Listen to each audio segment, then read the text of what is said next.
Good evening, everyone. It's time for our Wednesday night lesson. We're still in the First Corinthians.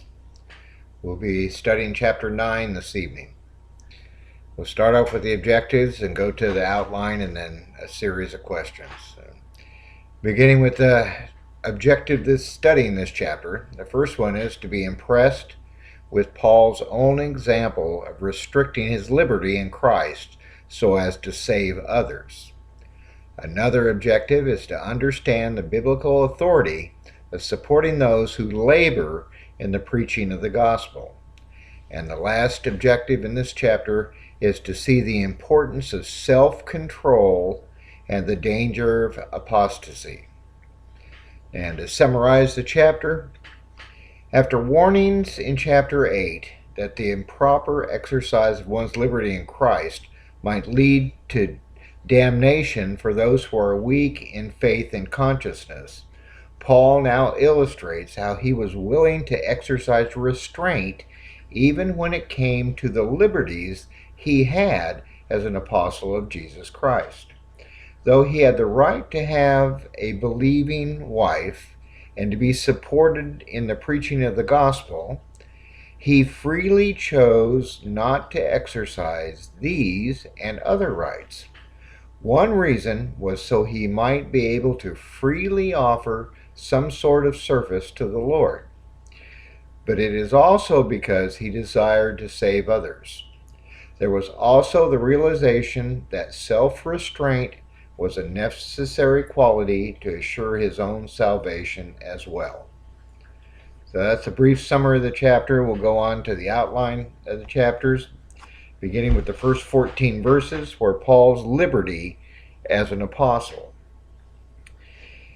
starts out with an affirmation of his apostleship and his liberty in the first two verses, by the value of being an eyewitness to the Lord and by virtue of his work among the Corinthians. Various liberties available to Christ, and this is verses 3 through 14. He had the right to eat and drink anything he wanted to eat and drink. He had the right to take a believing wife, as other apostles, the brothers of the Lord, and Cephas were doing. He had the right to refrain from working and being supported by others. He also had illustrations of a soldier, a farmer, and a shepherd, as illustrated by the law of Moses, an exchange of spiritual things for material things. If others could, why not Paul if he wanted? The example of priests in the temple, the clear decree of the Lord himself. These are all examples of liberties that Paul had available to him. Now here's Paul's example of restricting his liberties, and this is verses 15 through 27. Why he chose not to exercise his liberty concerning support. The purpose in writing is not to raise support, for that would make his boasting void. Preaching the gospel was a necessity laid upon him by the Lord. He had no choice. He would be lost if he did not. If he had chosen to preach on his own, he would have a reward. But if he, like a slave, entrusted with a stewardship regardless of his will, but by choosing the present gospel without charge, he would have a reward and also not abuse his authority in the gospel. This is where he didn't depend on others. He relied on himself and didn't challenge anybody else's by being dependent on them. Next, his example of servitude towards others. And this is verses 19 through 23. Though he was free from all men, he made himself a servant to all to save them. The Jews and those under the law, to those not under the law, and to the weak. He became all things to all men, desiring to save them and share the gospel with them. This is really important, where he took the position of a servant, even though he had probably more knowledge than anybody they knew. Yet he took the place of a servant instead of a lord. Another reason to exercise restraint, the possibility of apostasy. Not all who run in a race win the prize, so one needs to run so as to win. Those who compete for perishable crowns exercise self-control in all things. How much more should we who seek an imperishable crown? So Paul runs his race and fights the good fight with determined discipline and control over his own body. The attitude and how you go about your Christian life is tremendously important. This is not about you being successful. It's about you serving the Lord and doing the Lord's will. That's the most important thing. So let's go on to some questions about this chapter, and we'll look at the questions and then go through the answers. Again, we always start out these questions with what were the main points of this chapter. And the first 14 verses, Paul talks about liberty as an apostle. You know, if you stop and think about it, apostles probably had a lot more freedom with their knowledge than other people. And yet, Paul chose to keep everything in check. And then the other point is his example of restricting his liberty to save others and himself. You know, if you stop and think about it, it'd be very easy for an apostle in that time to have gotten full of himself and really ended up kind of like taking credit for that himself, when all they were doing is they're a vessel to bring you the information and the knowledge to save your soul. And if that's what they do, then they save themselves also. Question number 2. What 2 things helped to verify Paul's apostleship? 1, he had seen the Lord. 2, the conversion of the Corinthians. This is because he'd seen the Lord and the living example he led. Okay, what 2 things that the apostles had the right to do? He talks about these in verse 5 and 6. To take along a believing wife. They had that right, and to refrain from working. They were actually told that they would be taken care of, and they had a right to a wife. So question number 4, what arguments does Paul make to justify preachers receiving support?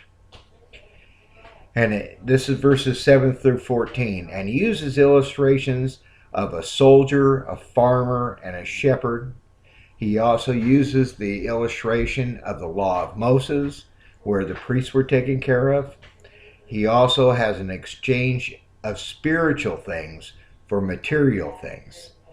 In other words, you get the spiritual things, and thereby you support them with material things for the gift that they're giving to you. Also, the fact that others were receiving support. Also, he used the example of the priests in the temple. And then, of course, the clear decree of the Lord himself. You know, when Jesus took off and he sent his disciples out, he told them, don't take anything with you. You will be supported on the way. If somebody shuns you, says keep the dust from your feet and go on, that there will be one who will receive you, one who will provide for you, and one that you need to be talking to. So, question number 5. Why did Paul choose not to accept support? This is verses 15 through 18. He didn't choose support so he might receive a reward for doing something willingly, not out of necessity. You know, we support people who preach the word. We support preachers. We support missionaries. We support different kinds of works. But you know what? We do it because we want to, not because we have to. And he wanted people to know that he wanted to do this. He didn't have to do it to survive. And that's very important. It was important to Paul. So, question number 6. Why was Paul willing to make himself a servant to all men? He chose to become a servant so that he could save people. Remember where the Lord said, if you lose your life, you save it? That's the whole idea with Paul. He gave himself completely so that others could be saved, and thereby saving himself. Now, question number 7. What 2 athletic events, and this is verses 24 and 26, did Paul compare with the Christian life? The first one was running a race. And that's where he was saying nobody runs a race to lose it. The other athletic event was boxing. 8, final question. Why was Paul concerned about exercising self-control?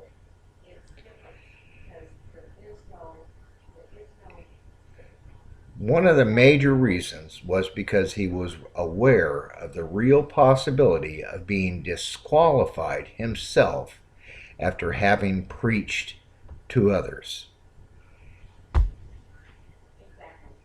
If you have somebody who's telling you what to do and how to do things and stuff, and then you turn around and you see them doing that exact same thing, one of the examples I can think of is all that we've had to do with wearing face masks and not being outside.